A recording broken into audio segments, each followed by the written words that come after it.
ఆంధ్రప్రదేశ్ రాష్ట్రంలో డిఎస్సికి సంబంధించి మనం లేటెస్ట్ అప్డేట్స్ మనం చూసినట్లయితే కనుక వాయిదాల పర్వం ఇంకెన్నాళ్ళు అనే టైటిల్తో మనకి ఈరోజు న్యూస్ అయితే పబ్లిష్ చేశారు.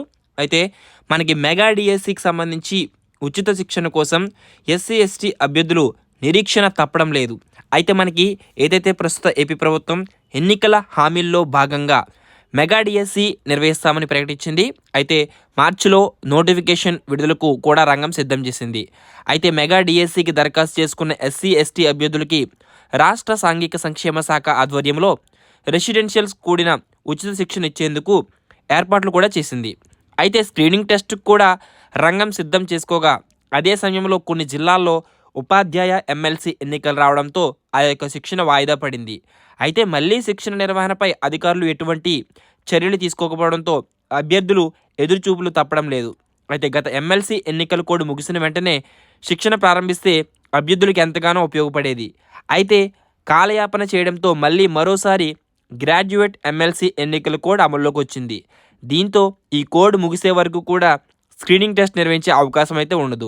మరోవైపు పరీక్షలు ముంచుకొస్తుండడంతో అభ్యర్థులు గుండెల్లో గుబులైతే పుడుతుంది. అయితే దాదాపుగా 3,000 మందికి శిక్షణ అంటే సాంఘిక సంక్షేమ శాఖ ఆధ్వర్యంలో స్టడీ సర్కిల్స్తో పాటు వివిధ ప్రైవేట్ సంస్థల్లో ఎస్సీ ఎస్టీ అభ్యర్థులకి డిఎస్సి ఉచిత శిక్షణ ఇవ్వాలని ప్రభుత్వం నిర్ణయించింది. అయితే రాష్ట్ర వ్యాప్తంగా కూడా 3,000 మందికి శిక్షణ ఇవ్వాలని నిర్ణయించింది. చాలామంది దీనికి రిజిస్ట్రేషన్ చేసుకున్నారు, అప్లై చేసుకున్నారు, హాల్ టికెట్స్ కూడా వచ్చినాయి. అయితే అప్పుడు ఎలక్షన్ కోడ్ వల్ల ఆగిపోయింది. ఈ మేరకు అర్హుల నుంచి దరఖాస్తులు సైతం ఆహ్వానించింది. ప్రవేశ పరీక్ష ద్వారా అభ్యర్థులను ఎంపిక చేసేందుకు రంగం సిద్ధం చేసింది. సో దీనికి సంబంధించి మనకి తర్వాత దీని గురించి అధికారులు పట్టించుకోకపోవడంతో అభ్యర్థుల ఆశలు అడియాశలుగా మారాయి. అయితే ఈ యొక్క అక్టోబర్లో వాయిదా మళ్ళీ ఎప్పుడు అంటే ఉచిత శిక్షణ కోసం దరఖాస్తు చేసుకున్న అభ్యర్థులకి సాంఘిక సంక్షేమ శాఖ అధికారుల తీరుపై మండిపడుతున్నారు. అక్టోబర్లో వాయిదా పడిన తర్వాత 3 నెలలు గడిచిపోయినా సరే మళ్ళీ నిర్వహణపై ఎందుకు చర్యలు తీసుకోవడం లేదని ప్రశ్నిస్తున్నారు. అయితే ఇప్పటికే 2 సార్లు వాయిదా పడింది. సో మనకి తక్కువ కాల వ్యవధిలో శిక్షణ ఎలా అంటున్నారు అభ్యర్థులు.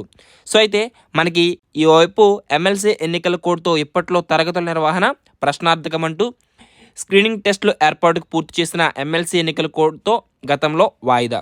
అయితే ఇక్కడ మార్చిలో డిఎస్సి నోటిఫికేషన్ అంటున్నారు.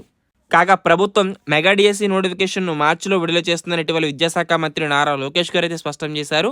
అయితే మళ్ళీ పాఠశాలలు పునఃప్రారంభించే సమయానికి ఉపాధ్యాయుల భర్తీ ప్రక్రియను పూర్తి చేస్తామని కూడా ఆయన తెలియజేశారు.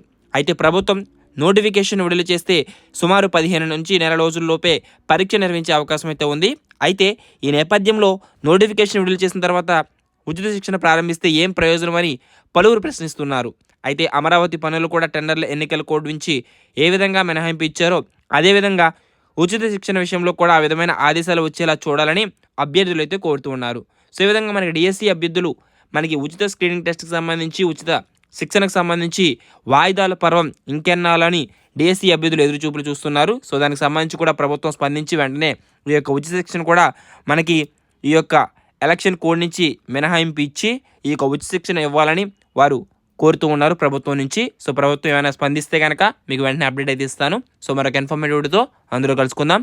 All the best for everyone. Thanks for watching. Have a nice day.